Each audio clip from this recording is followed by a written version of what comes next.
Prontos aí para mais um vídeo? Então vamos embora! Sou Dija Carvalho, estou aqui para compartilhar com vocês mais uma reflexãozinha para o nosso viver melhor, né? Se a gente pode viver melhor, por que vivê-lo? E quem dá as dicas para nós é o nosso Deus maravilhoso. Ele tem sempre dicas maravilhosas para que nós possamos nos aproximar dele e que nós possamos viver uma vida segundo a vontade dele. E eu quero começar hoje compartilhando com você uma história de amizade. Vou falar então sobre dois amigos que saíram para viajar. E essa viagem eles iam fazer pelo deserto, no Egito, uma viagem difícil. E eles iam passar por um lugar inóspito. E esses dois amigos, em determinado momento, eles discutiram por alguma situação lá em relação à viagem deles. Mas aquela discussão, ela pegou uma proporção tão grande que eles acabaram se agredindo fisicamente. E um amigo pegou e deu mó tapão, né, na cara do outro amigo. Aí aquele amigo que levou o tapa na cara, ele pegou e escreveu na areia: o meu melhor amigo me bateu no rosto. Eles prosseguiram a viagem. Com certeza, já não estavam mais tão próximos devido àquela discussão que eles haviam tido. E eles seguiram viagem. Chegando ao destino deles, eles chegaram ao oásis. E ali eles se deliciaram, né? Depois daquela viagem tão difícil, eles se deliciam então naquele oásis.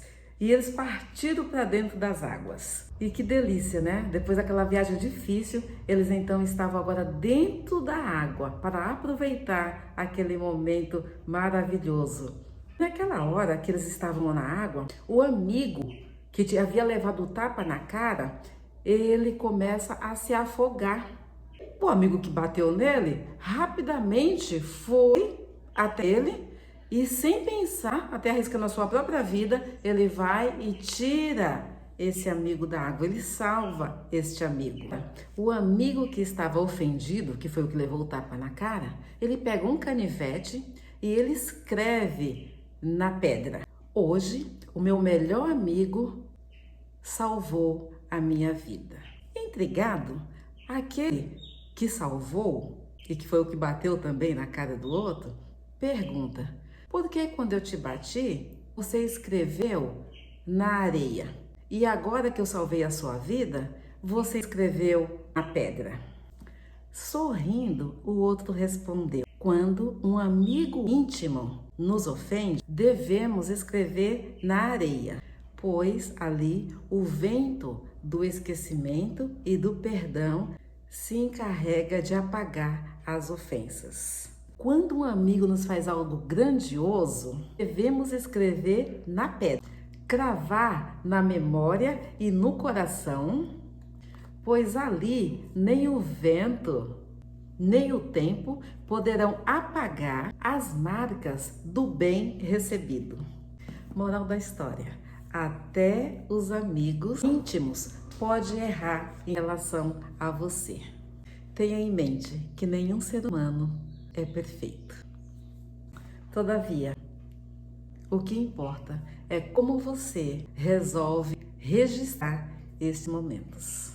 Seja grato e faça memórias apenas com coisas boas da vida. Não se prenda ao que aconteceu de negativo. Permita que todas as coisas negativas sejam levadas pelo vento e pelo perdão. Cada dia nós temos a oportunidade de aprender coisas novas. Jesus, ele é o grande mestre.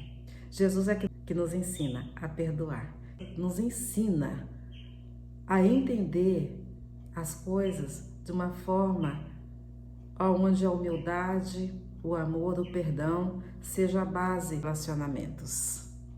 E Jesus mesmo, ele nos ensina que ele teve pessoas próximas e pessoas que estavam com ele, mas que não eram tão próximas. A gente viu que quando Jesus, ele ressuscitou, quando ele sobe aos céus, né, o texto nos fala em Atos que tinha mais ou menos umas 500 pessoas participando desse evento.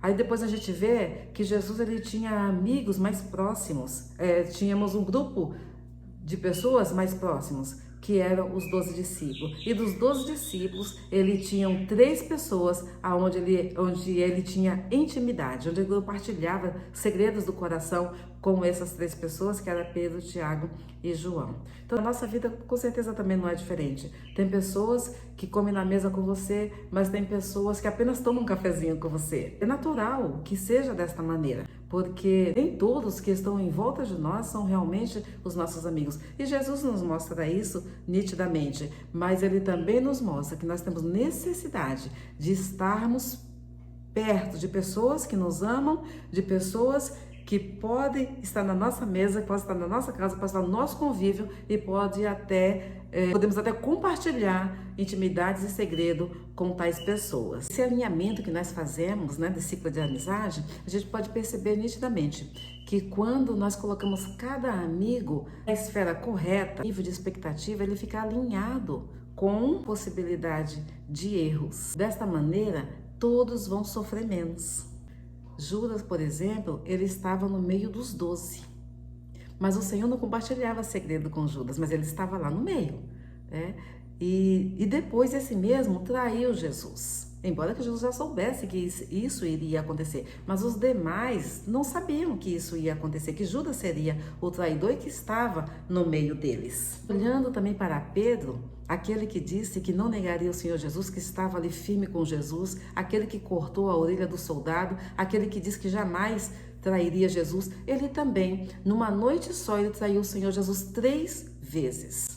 E olha que ele era do ciclo dos íntimos, mas ele também traiu Jesus. Aprendemos aqui com Jesus, né, que naquele momento dessas traições, Pedro foi aquele que, quando traiu Jesus, ele também logo se arrependeu. E o texto fala que ele se arrependeu amargamente daquele momento em que ele havia traído Jesus.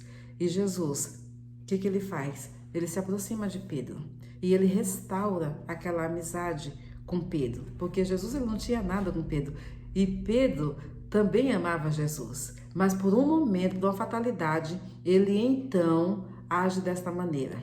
Mas o Senhor Jesus, conhecendo o coração de Pedro, ele sabia que Pedro seria resgatado novamente. Ao contrário de Judas, né? Judas, quando traiu Jesus, ele fugiu, se distanciou e acabou com um ato, né? Foi tirando a sua própria vida. Então a gente aprende aqui que sempre há momento para a restauração.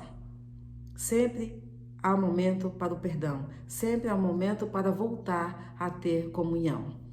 Aqui com a traição, Pedro mesmo, penso que talvez se fosse um de nós, a gente com certeza ia cortar relacionamentos com Pedro, íamos ficar tempos a fio remoendo aquela situação e aquilo traria certamente problemas emocionais gravíssimos para as nossas vidas e não só problemas emocionais, mas também problemas espirituais, né? Porque o nosso dever de cristão é estar sempre pronto a perdoar, sempre pronto a buscar reconciliação, e a palavra de Deus ela é extraordinária, né? Porque a gente vê lá no Salmo 133, quando ele diz, né, quão bom e quão suave é que os irmãos vivam em união. Então, o desejo do Senhor é que nós possamos estar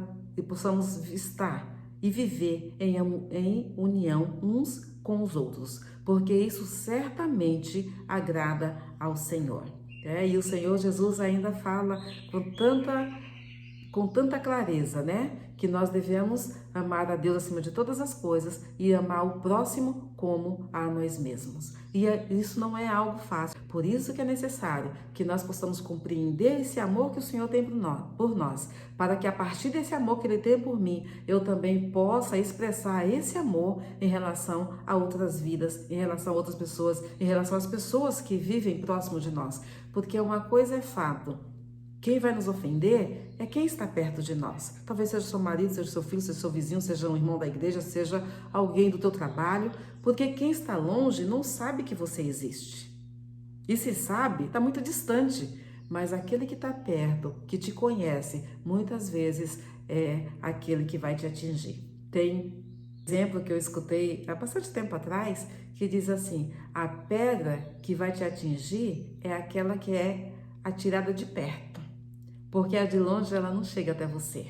E isso é um fato. Então, muitas vezes, nós somos atingidos por aqueles que estão perto de nós. mas que o Senhor Jesus, Ele quer da nossa parte. Não é que quando essa pedra nos acessa, ela deixa a ferida e agora a gente fica ali cultivando aquela ferida. Não, não é o que o Senhor quer. Mas Ele quer o quê? Que aquela ferida ela possa cicatrizar de uma maneira que possa nem ficar, talvez fique até uma cicatriz, mas que não fique nenhuma dor mais naquela ferida. Que o Senhor Jesus, Ele possa falar ao seu coração, ao meu coração, como tem falado, para que nós possamos ter dias de paz, que a gente possa ter comunhão uns com os outros e que nós possamos olhar para esse exemplo dessa história de amigos que eu contei hoje aqui. Quem sabe, né? Essa história, ela também não pode servir de exemplo para que a gente possa refletir sobre os nossos relacionamentos, sobre as nossas amizades. E que o Senhor Jesus, Ele possa fazer uma obra no seu coração. Se você ainda tem alguma mágoa, alguma rusga com alguém, se ainda tem alguma ferida aí, sabe que está viva, pode ser até que esteja com uma casquinha, mas se tirar a casca ainda está lá, né? Aquela ferida. É hora da gente então entrar com o bálsamo da cura, do perdão, para que todas as coisas elas possam serem resolvidas à luz da palavra de Deus. E você vai ver que você vai tirar um peso das costas e você vai voltar a ter alegria, comunhão, né? Voltar a poder se relacionar com essa pessoa aí. Quem sabe hoje não é o dia de você fazer essa reparação na sua vida e que o Senhor possa agir e te dar estratégia, o momento certo para que nós possamos estar diante do Senhor, né?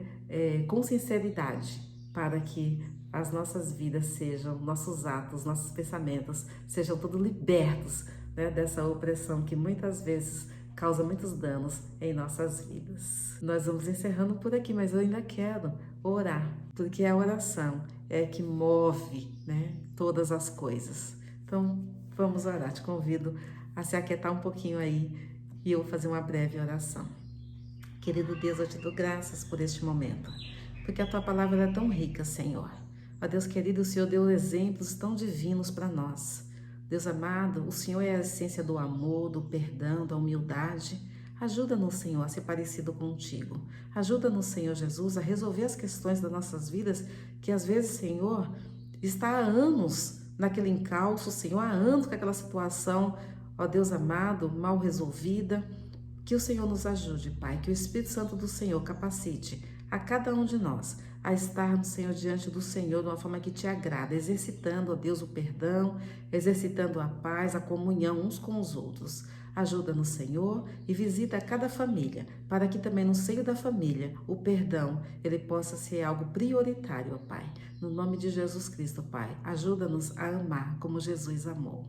E é no nome dele que nós oramos. Amém, Senhor Deus. Amém. Então nós vamos ficando por aqui. Você possa colocar o seu comentário, né? Certamente que eu vou ler e que eu também compartilhar esse vídeo, ó. Beijo no coração e até a próxima semana, se Deus assim o permitir.